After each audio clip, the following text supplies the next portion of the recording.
And it's that time of the week again, guys, where I like to go through and review the Forex pair pound yen to see what it did during the week, see where we could have made some trades, and just kind of help you guys learn a bit about my thought process when it comes to trading and where I look to take trades and potential take profits and things like that. So if you're new to the channel, guys, my name's David, Millionaire Incorporated, and I like to go through topics on personal finance, wealth creation, personal development, and crypto.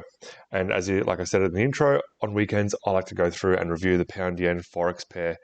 So if you're new to the channel, guys, don't forget, smash that subscribe button, hit the like, let me know that you like this kind of content. If you're a returning viewer, same thing. Don't forget to hit that subscribe button, especially if you haven't already. And let's dive into the content. So, as I was saying last week's video, I've been leaving these arrows up at the end of the from last week's review, just to kind of see how it actually played out during the week, to see if it kind of followed what I was expecting it to kind of do, or where we could have actually seen areas of price movement from. So as you can see, I was actually expecting it to either go higher before coming lower again, and it kind of did that. So we finished last week here on this very bullish green candle, coming right into this area of resistance. So you can see they opened this week, kind of didn't really do too much for the first like 8 hours of the day, like before the London Open session, before it came down, kind of couldn't continue down, then came up again. Now I'm actually going to delete these because these are going to annoy the hell out of me.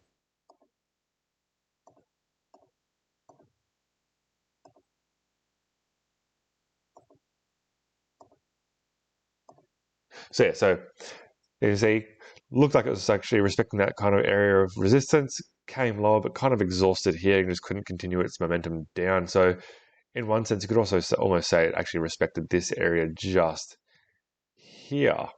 As you can see, it actually ended up doing that like later on, but I'll get into that in a second. So yeah, so after it came down, it came back up higher, broke above this, looked like it retested it and was going to continue higher, only to exhaust, lose momentum, and then close back below. So that would have potentially actually caught a lot of people out on this trade just here, because as it kind of broke above, it looked like it actually retested successfully and then was going to go higher. So had you have taken that trade there, like say from the close of that 4-hour candle just there, let's enter our details into it.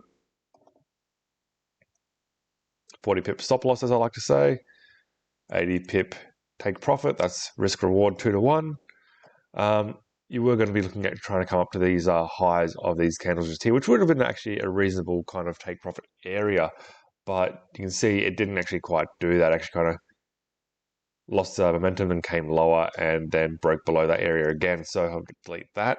So that would have been one loss. That would have been a loss of say 2% if you're risking 2% per trade. So faked out essentially, then came back below, tested this low here again before coming back up. Now, something which I haven't spoken to you guys about before in the past is trading patterns. And if you have been trading for a while, you would already know some of them.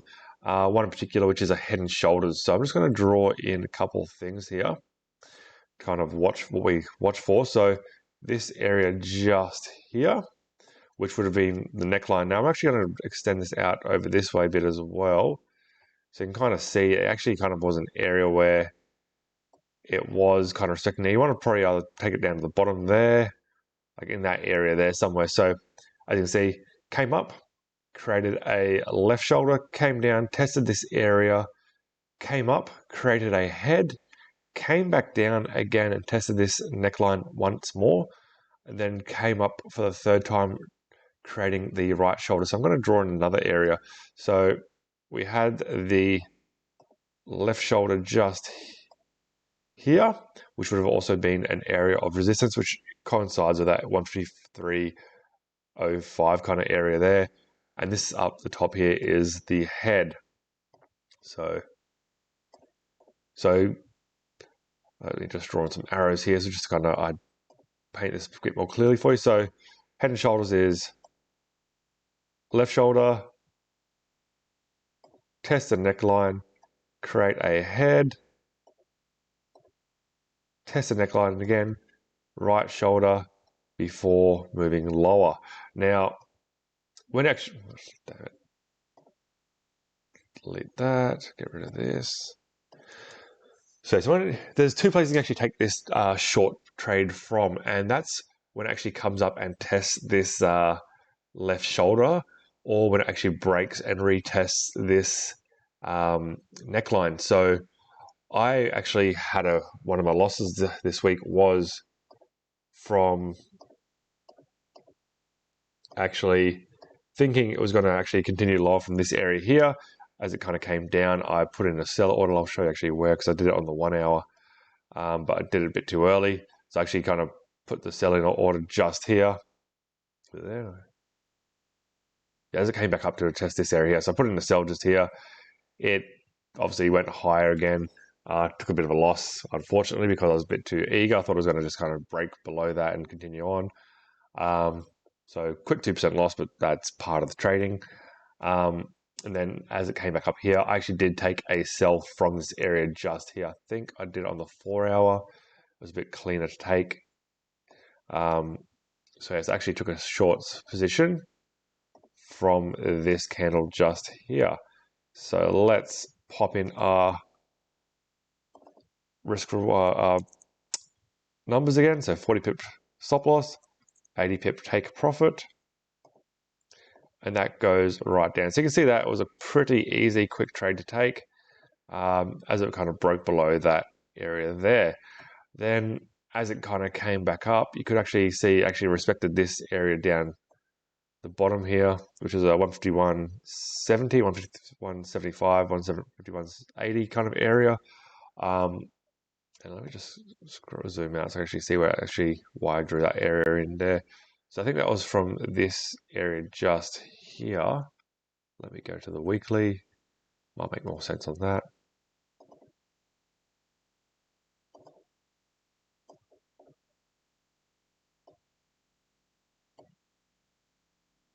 Yeah, so it's kind of like the neckline or the head of that weekly candle just then. That was one of the areas I was saying last week to kind of watch out for, which you can see it's actually broken below now. So potentially we could be moving lower for next week, but I'll get into that in a moment. So let's jump back to the 4 hour.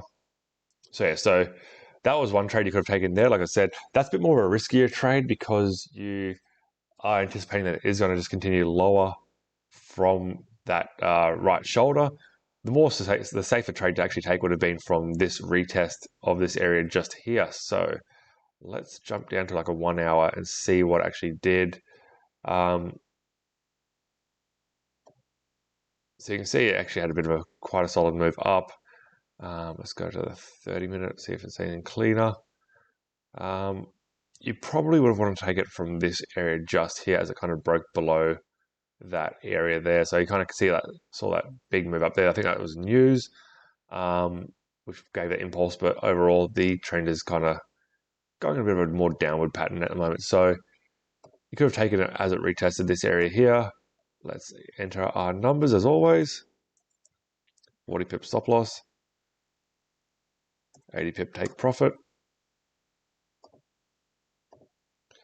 So you could have actually entered it as soon as it kind of came back up to that area there.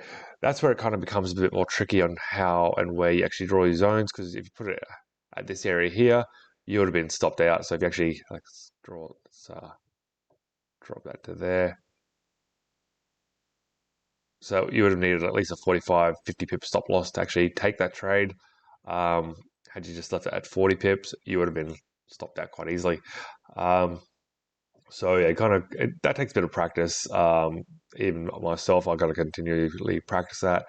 And it's something you end up mastering. That's probably one of the hardest parts about trading, learning to kind of draw those zones in. Now you can see here, as it kind of came down, you probably would have just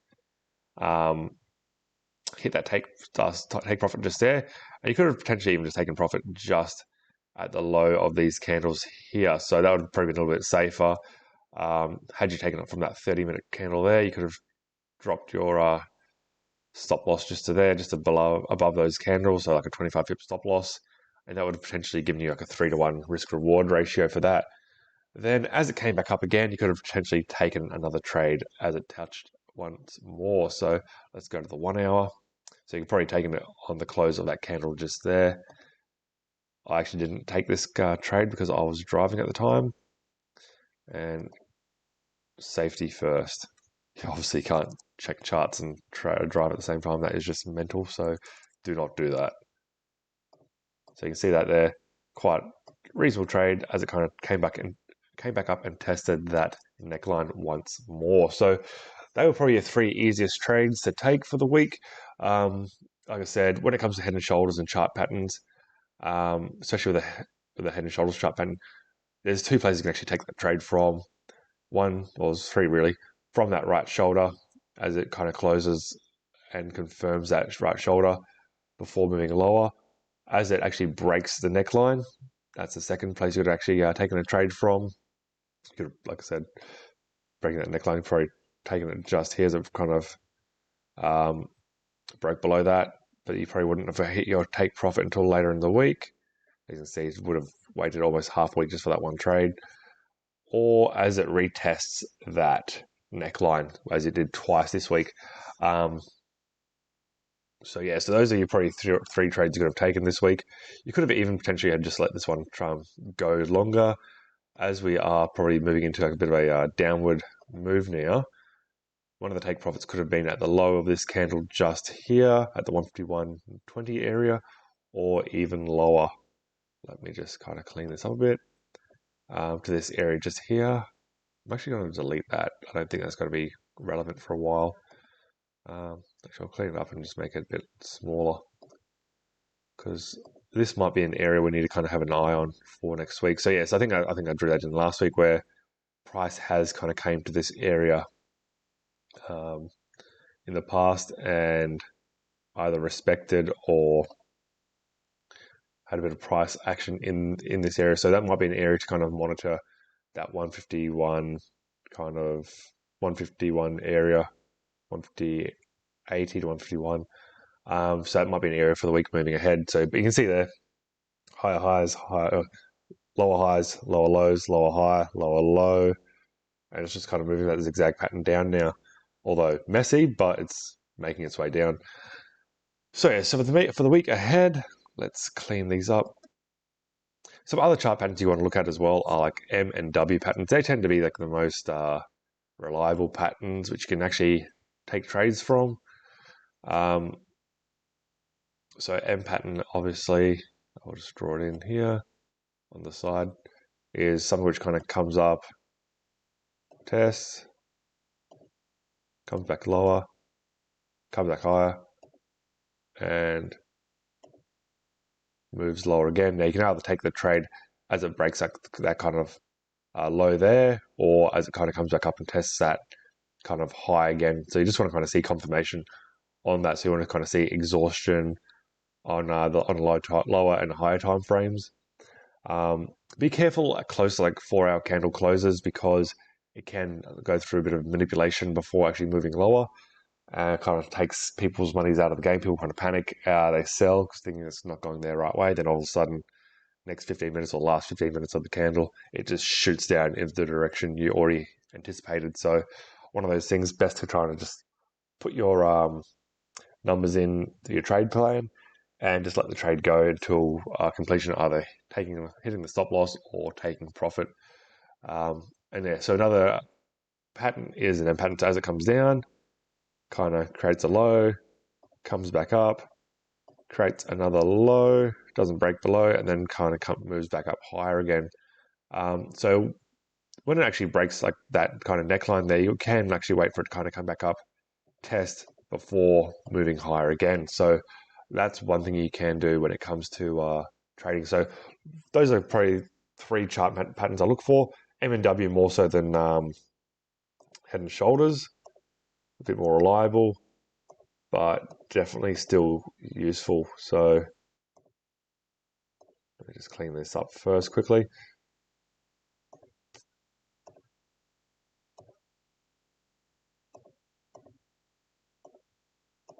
Okay, so on the weekly time frame, we can actually see that it actually ended up quite bearish there. Now, in saying that, I don't necessarily just look at the candlesticks and go, oh, we had exact example last week. We had this huge cam tail down here, closed just below where it actually opened.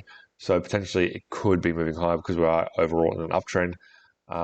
Yes, it makes sense as it was working off this area just here, but at the same time, it's not the most reliable kind of metric. You can see here, we've got a couple kind of tails at below these candles, yet it hasn't moved up higher. And this one here has actually kind of came down quite bearish. So always I prefer to use just price action in areas to kind of take trades. Look at the overall trend. So as I was saying though, we are overall still an uptrend, but we might finally be kind of breaking this. This could even become forming a head and shoulders pattern itself on a weekly time frame. So you can see came up, came came down, formed a neck, came back up, formed a head. It's kind of coming down now. Then it could potentially come back up, form a shoulder again before moving lower. So that might be something to kind of watch out for. So just kind of keep that in mind for the week ahead, or just moving forward in general, because it might be just finally exhausting. There you can see it has had a massive run up from its lows. Let's see where the lows were. How you want to do that? Kind of forget that I actually leave certain things on. Whoops. So you can kind of see it's kind of started from the 25th of May, or even a little bit lower, after 16th of March last year, and just had that 1 year massive run up. So it's moved. Let's actually have a look at this. I haven't actually looked at it from the close of this candle here. It's moved 2,667 pips within a year. So that's really decent. So had you actually held that in the entire time, that's almost like the definition of long-term swing trading. You would have actually made an absolute great amount of pips there. But in saying that as well, you could have potentially made more pips just kind of day trading or kind of intraday trading. But that is something you have to master to do that. And it does take a lot more kind of patience and is a bit more stressful. So week moving ahead. So like I said, this candle closed pretty bearish. So potentially we could start seeing that head and shoulders pattern formation. Let me just delete these. And that kind of lines up with that area I actually drew in just before, where it could actually find support. Let me just 1 second. So it would be kind of down this area here where it actually kind of created that neckline. So that's about 148.72. So on the daily, we're probably going to look at areas of actually this area just here where we kind of are, could be potentially an area of support. So we're going to kind of watch this area here. Below that, looking down here somewhere. Let me just zoom in.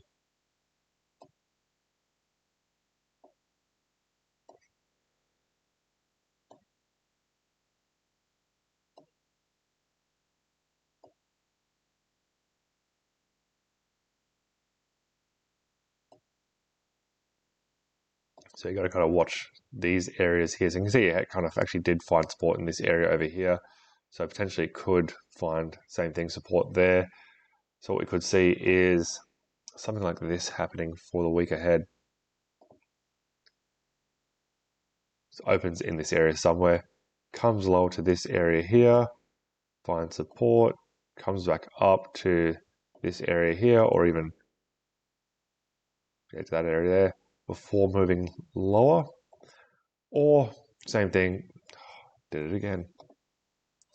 Or same thing, it could actually move higher. So it could actually just kind of blow past this and come back up, test this area once more before moving lower, or even that just continue higher again, because as I said, overall still uptrend, but it could actually start forming that kind of head and shoulders pattern. So just like I said, always want to kind of watch price action, see what it's actually doing on the overall higher time frames, then break it down to the lower time frames for entries.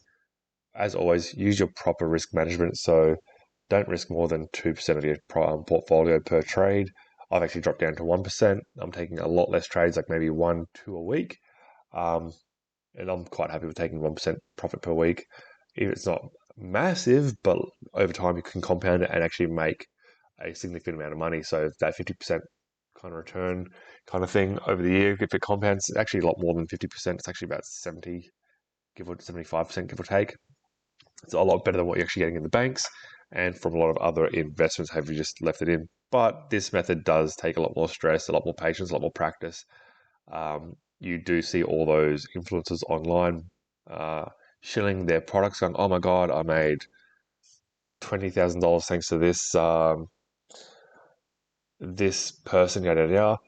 That is most likely just complete bullshit, because if someone's actually commenting people's posts saying that, there's no way someone who's actually making that kind of money will probably be spruiking it like that. If someone is kind of making that kind of money, they'd be showing you profits and probably telling you how to do it themselves.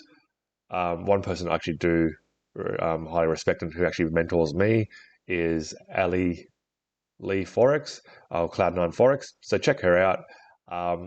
Actually, really good. She kind of taught me this method, and I've been friends with her for a few years, and she's been nailing it over the time. She actually just mastered the skill, just kind of focused right in on it, and spent all her time and energy mastering trading, and she has done it. So definitely check her out. If you would like some kind of more free content relating to trading, like actual how to like chart it and stuff like that, don't forget hit the subscribe button, because I do have a Forex course to teach basics, but I'm just kind of waiting to get a few more subscribers to the channel before I actually post it. Other than that, though, that's my ideas for the pair moving forward. Let me know what you guys think in the comment section below. I would love to actually hear from you. A few of you guys have done so in the past, and actually really appreciate the feedback. And always, guys, don't forget, smash the like button, especially if you like this kind of video, and hit that subscribe button. And I'll catch you guys again on the video next week. Cheers.